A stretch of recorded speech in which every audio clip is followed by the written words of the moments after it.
वो छक्के वाले प्लेयर नहीं है। वो छक्का मारते जब वो सेट हो जाते हैं जब स्पिन आती है। बात बाबर आजम की नहीं है, बात किसी खिलाड़ी की नहीं है। इस बात को अंडरस्टैंड करने की जरूरत है। अगर मैं हार्श वर्ड का इस्तेमाल करूं, अगर कप्तान बदलता है तो बाबर की इस टीम में T20 की टीम में जगह नहीं बनती। वही जबान सहवाग ने बोल दी है कि जो चेंजर नहीं है, मैच चेंजर नहीं है। क्रिकेट बोर्ड को सिर्फ बाबर आजम को रखे, उनके इर्द गिर्द एक अलग और एक मुख्तलिफ टीम बनानी पड़ेगी जो कि 2026 में आपको कम्पीट करे। सहवाग ने तो जो बात की है, अगर देखा जाए आजकल की T20 के हिसाब से तो बात वो उसने ठीक की। नमस्कार दोस्तों, जय हिंद। वेलकम और YouTube चैनल नो बकवास में। दोस्तों, इस वीडियो में बात करेंगे कि बाबर आजम को लेकर टीम इंडिया के पूर्व ओपनर बल्लेबाज वीरेंद्र सहवाग ने बड़ी प्रतिक्रिया दी है। उन्होंने कहा है कि बाबर आजम की T20 टीम में जगह ही नहीं बनती है क्योंकि वो पावर प्ले में छक्के नहीं लगा पाते हैं। इसको लेकर पाकिस्तान में काफी हंगामा मचा हुआ है और कई तरह के बयान सामने आ रहे हैं। तो चलिए दोस्तों, इस वीडियो में देखते हैं कि इस बयान पर पाकिस्तानियों का क्या रिएक्शन है। ये ओपनर्स हैं तो क्या उसकी वजह से वो प्रॉब्लम वो प्लेंटी हो जाती है कि करेक्ट कॉम्बिनेशन नहीं चूज कर पा रहे? क्योंकि हम बाबर आजम की अगर बात करें, गुण क्षमता जितना हुनर है इनमें, इसमें तो कोई दो राय नहीं है, पर पावर प्ले में बैटिंग करते करते इनका स्ट्राइक रेट ये देखें, छक्का इनसे नहीं लगा है वहां पावर प्ले में। पाकिस्तान ने इनफैक्ट पावर प्ले में सबसे कम उनका एवरेज है इन सब टीमों को लेकर विश्व कप में।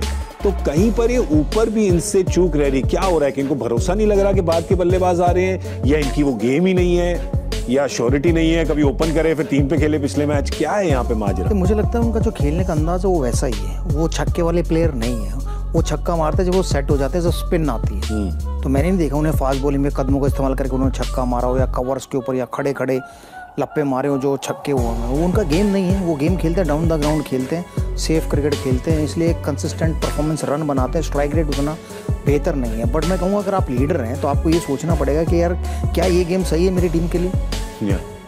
अगर नहीं है, या तो अपने आप को नीचे लाएं, किसी एक ऐसे बैट्समैन को ऊपर भेजें जिसका काम ही सिर्फ 6 ओवर हो, कि भाई ये 6 ओवर के बाद तो आउट होके आ जाइए, बाकी हम देख लेंगे। लेकिन 6 ओवर तू रुका, 50-60 रन होने चाहिए बोर्ड में। तो वो नहीं है। आई थिंक बाबर को सोचना पड़ेगा। अगर मैं हार्श वर्ड का इस्तेमाल करूं, अगर कप्तान बदलता है तो बाबर की इस टीम में T20 की टीम में जगह नहीं बनती। सहवाग ने कहा है कि अगर बाबर आजम पाकिस्तान T20 टीम के कप्तान ना हो तो शायद उनकी टीम में जगह ना बने। वैसे इसका जवाब तो ये है कि जब शाहीन कप्तान थे तो बाबर आजम खेले थे, वनडे पोजीशन पे खेले थे, लगातार 350 उन्होंने रन की थी। मगर इस पे चर्चा हो सकता है। और मेरे साथ दाएं बाएं फरिश्ता सिर्फ इंसान बैठे हैं जो यहाँ पे क्रिकेट वर्ल्ड कप कवर करने हैं, West Indies leg cup cover करने आए हैं। तो सबसे पहले रिजवान भाई से बात करते हैं, फिर अली साहब से बात करते हैं। आपको क्या लगता है वीरेंद्र सहवाग की स्टेटमेंट पे? आपको लग रहा है या आपको लग रहा है कि थोड़ा सा जैसे वो हमेशा कि थोड़ा आग बरसाते हैं, वो हुआ? देखिए, पिछले दिनों माइकल वॉन की भी इस तरह स्टेटमेंट आई थी, वो मुझे थोड़ी ज़्यादा बेहतर लगी इसकी निस्बत। पाकिस्तान की टीम के हवाले से अगर हम बात करेंगे तो पाकिस्तान की टीम में ऐसा नहीं है कि एक से बढ़ के एक बैट्समैन मौजूद है तो बाबर आजम को बाहर निकाल देंगे, या 2-3 बाहर बेंच पे बैठे हुए हैं कि जिनको चांस नहीं मिल रहा। हमारी टीम के मसाइल और हैं। हमारी टीम में जो नए आते हैं वो भी परफॉर्म नहीं कर रहे, जो पहले से खेल रहे हैं वो भी परफॉर्म नहीं कर रहे, और इन सब में फिर भी मोर और लेस बाबर आजम जो है वो आप थोड़ा रिलाई कर सकते हैं दूसरों की निस्बत बेहतर बाबर आजम पे। तो जिस पे आप थोड़ा सा रिलाई कर सकते हैं उसको भी आप टीम से निकाल देंगे तो बाकी कौन बचेगा? इसकी निस्बत जो अगर आप बात करें, माइकल वॉन पिछले दिनों उसने बोला कि बाबर आजम ठीक है पाकिस्तान का सबसे अच्छा बेहतरीन बैट्समैन है, लेकिन शायद के वो टॉप 2-3 टीम्स उसने नाम लिए, ऑस्ट्रेलिया का नाम, इंग्लैंड का, इंडिया का और वेस्ट इंडीज का परहैप्स नाम लिया, कि उन टीम्स में जगह बनाना बाबर आजम के लिए मुश्किल हो जाएगा। ये बात थोड़ी समझ में आने वाली है। एज एन ओपनर शायद, एज अ ओपनर या बीच में थोड़ा स्ट्राइक रेट का मसला है, और हमें पता तो है कि हमारी टीम के मसाइल है स्ट्राइक रेट को लेकर, बड़ा क्रिटिसाइज भी किया गया इसको। और जब ये स्टेटमेंट सुनी वीरेंद्र सहवाग जी की तो आपको एकदम पहली बात ज़हन में क्या आई है? रिजवान की बात को कैरी फॉरवर्ड करूंगा, क्योंकि मसला ये है कि अगर दूसरी टीम के पर्सपेक्टिव से बात, इन रिजवान की, मोहम्मद रिजवान पाकिस्तान की, मोहम्मद रिजवान नहीं, मैं रिजवान हैदर की स्टेटमेंट को आगे कैरी फॉरवर्ड करूंगा। देखिए, पाकिस्तान के पर्सपेक्टिव से बात करें, बाबर आजम की बैटिंग रोल आपको तभी खटकती है जब वो कप्तानी के रोल में खेलते हैं, क्योंकि कप्तानी के रोल में वो रिजवान को भी कैरी करते रहे, वो फिर फखर को भी कैरी करते रहे। इफ्तिखार का जिस तरह मेंशन किया अभी रिजवान ने, इफ्तिखार के आप इंटरनेशनल T20 इनिंग्स निकालें, चलें आप T20 का उनका सारा एक रिकॉर्ड एक्सपीरियंस निकाल लीजिए, 1 इनिंग 1 छक्के की भी उनकी एवरेज नहीं है और वो तब भी पाकिस्तान के फिनिशर कहलाए जाते हैं। पाकिस्तान क्रिकेट बोर्ड को सिर्फ बाबर आजम को रख के उनके इर्द गिर्द एक अलग और एक मुख्तलिफ टीम बनानी पड़ेगी जो कि 2026 में आपको कम्पीट करे। सिर्फ भाई आपने तो 3 छक्कों की बात की थी, वो तो 1 छक्के में ही कह रहे हैं, बड़ा मुश्किल है फास्ट बॉलर पे मारना। जो चीज़ उसको डेवलप करनी चाहिए थी वो चीज़ बोली थी बासित अली ने। मैंने ये नहीं कहा था कि इससे कोई मतलब मुझे फ़ायदा होगा, पाकिस्तान को फ़ायदा होगा। और वही ज़बान सहवाग ने बोल दी है कि जो चेंजर नहीं है, मैच चेंजर नहीं है, और स्पेशली उस टाइम पे जहाँ पे छक्के की ज़रूरत है पावर प्ले में नहीं मार सकता तो टीम में नहीं रखना चाहिए। लेकिन अब ये बातें हो रही है, पहले ये बातें कोई सोच भी नहीं रहा था कि 4000 रन।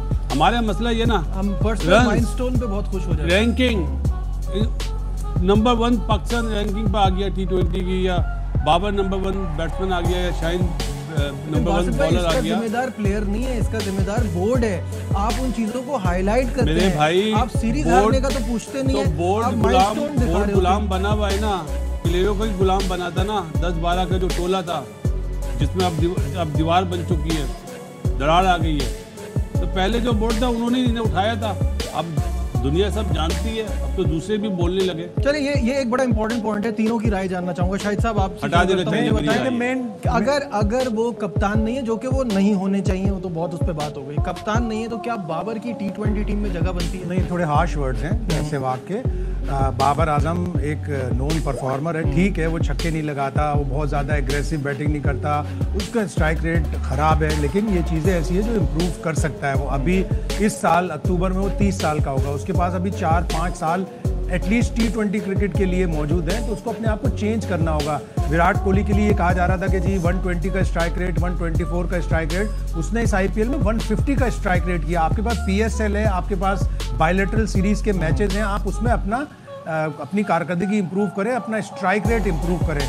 और अगर कप्तान नहीं होता सो बी इट, लेकिन उसको तो और ज्यादा रिलीफ होगा। लेकिन शायद भाई इसमें आपके पॉइंट में एक चीज ऐड करना चाहूंगा। When we talk about Virat Kohli, he has the liberty के पीछे ऐसे प्लेयर आ रहे हैं उनके पास। अभी तो रिंकू सिंह भी टीम में नहीं है।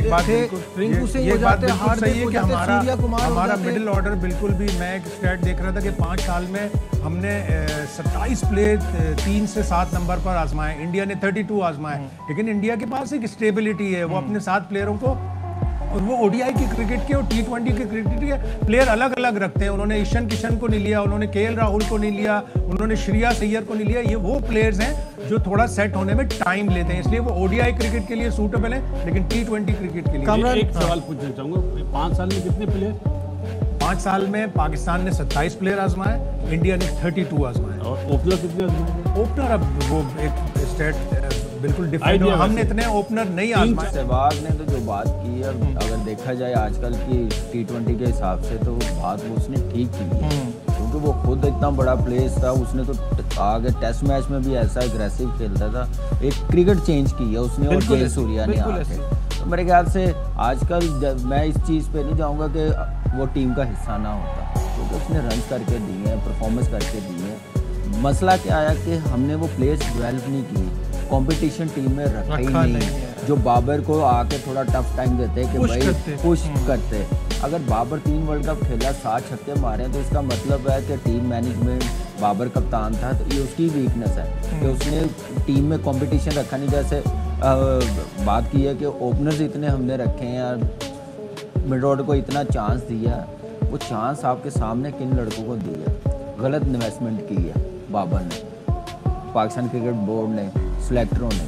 आपने देखा नहीं है कि इस वक्त हमारे टीम में सूटेबल क्या है, तो यही चीज़ है। मेरे अफसोस के साथ मुझे ये कहना पड़ता है हुमार अब्दुल्ला, कि पाकिस्तान में ऐसा लगता है कि एक जंग शुरू हो चुकी है, और ये जंग जो है अब सोशल मीडिया पर चल रही है। एक जो है कंपनी बाबर आजम को बचाने के लिए अपनी पूरी तवानाई सर्व कर रही है। बात बाबर आजम की नहीं है, बात किसी खिलाड़ी की नहीं है, इस बात को अंडरस्टैंड करने की जरूरत है। मैंने बाबर आजम से सवाल किया था कि जी आप 3 PSL हार चुके हैं, आप 3 वर्ल्ड T20 हार चुके हैं, आप एक 50 ओवर का वर्ल्ड कप हार चुके हैं, आप एक 50 ओवर का एशिया कप हार चुके हैं, आप एक 20 ओवर का एशिया कप हार चुके हैं, आप ICC टेस्ट चैंपियनशिप हार चुके हैं। तो ये खिलाड़ी पिछले 4 साल से खेल रहे हैं, आप डिलीवर नहीं कर पाए हैं, आप क्या कप्तानी छोड़ देंगे?